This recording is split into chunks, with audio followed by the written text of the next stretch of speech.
Ooh, ooh, ooh. Ladies, gentlemen, gamers, and fellow Genshin Impact lovers and haters. Welcome back!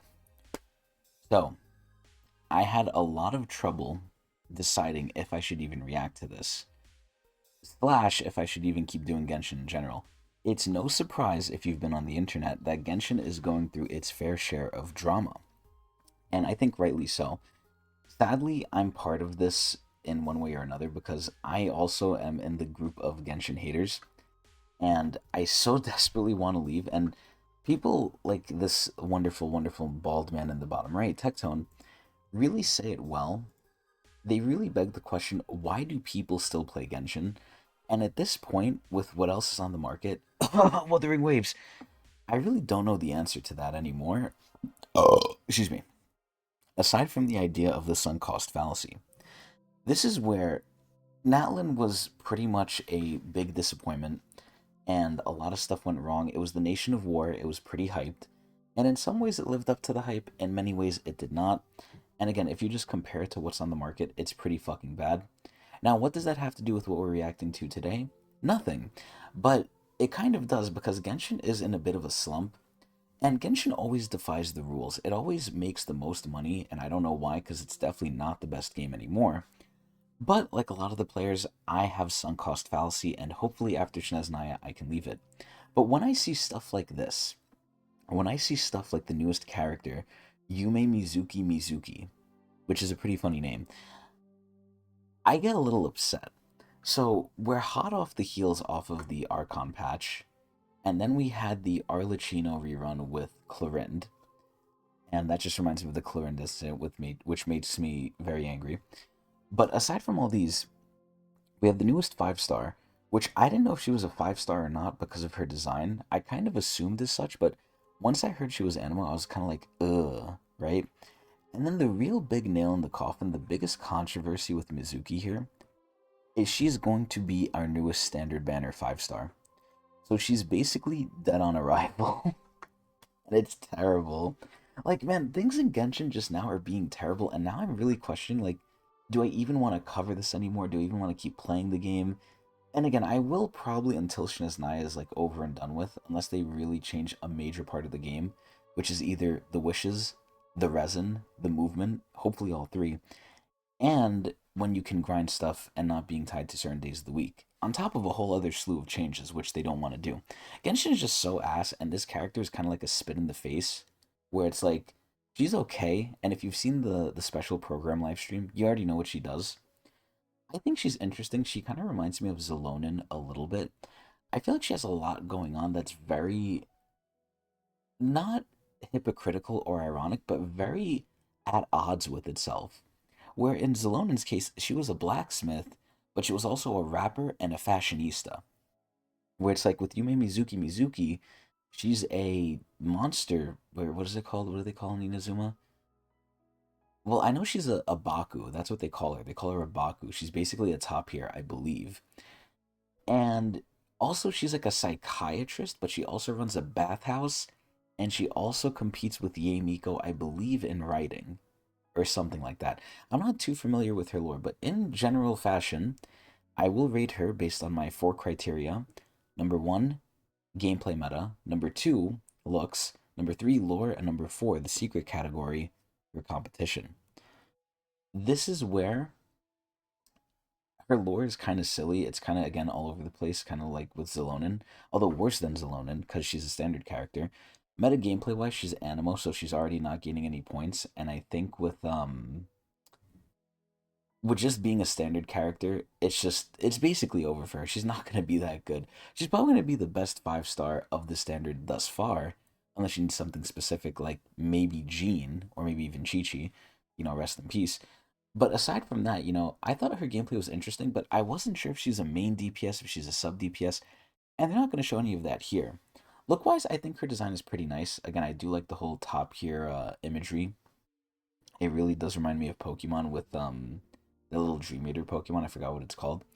But aside from that, her lore is whatever. Everything's basically whatever with her. And again, she's DOA, dead on arrival, because she's a standard banner character. And because of that, I really didn't know if I should even cover her, because I'm definitely not gonna fucking roll for her if she's getting moved to standard. There's no fucking point, and I don't think anyone should, regardless. But either way, let's check out this. This is gonna give us a little bit more insight to her lore, and then we're gonna see what's going on. We're gonna see if her lore is as silly as I make it out to be. Let's take a look. She's having like interviews with her patients.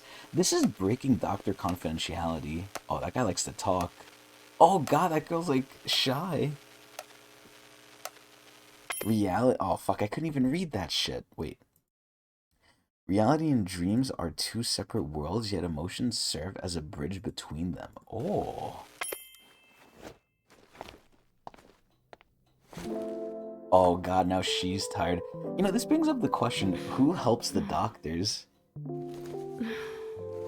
Oh no. Don't be nervous. Come right on in. Oh shit. What the fuck is this Candyland shit? Wait, this looks kind of trippy, I'm not gonna lie. Oh god, look at the top here!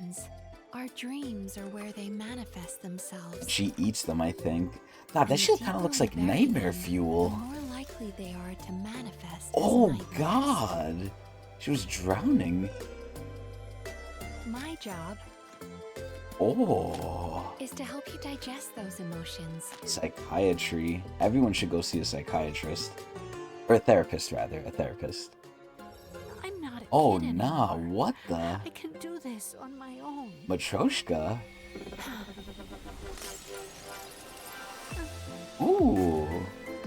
The music almost reminds me of Snail's House. Parents to worry. I understand. Oh. He broke her apart just like that. Will only worry them all the more. Oh my god. The water dragon jutsu. You're doing just great.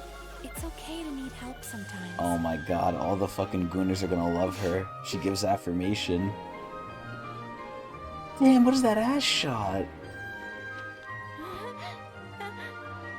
Ah, yes, the classic Inuzuman parents. Again, once in a while.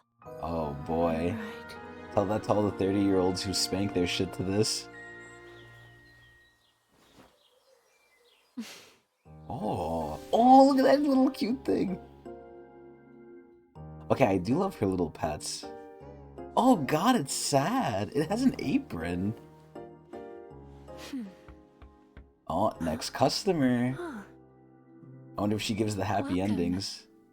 Now what can I help you with today? Oh my god, she's like a slave. Okay, you know what? I'm gonna be honest, I was a little bit surprised by this. I'm not gonna lie. Overall, they kind of caught me with the style. This was almost a little, like, creepy, if anything else. Like, this whole walking scene with the tapir here, this kind of fucking creeped me out. Like, the first half of this was almost like nightmare fuel, like, creepypasta shit. And then the rest of it was like, okay, I'm honestly shocked. The music was good, the visuals were good.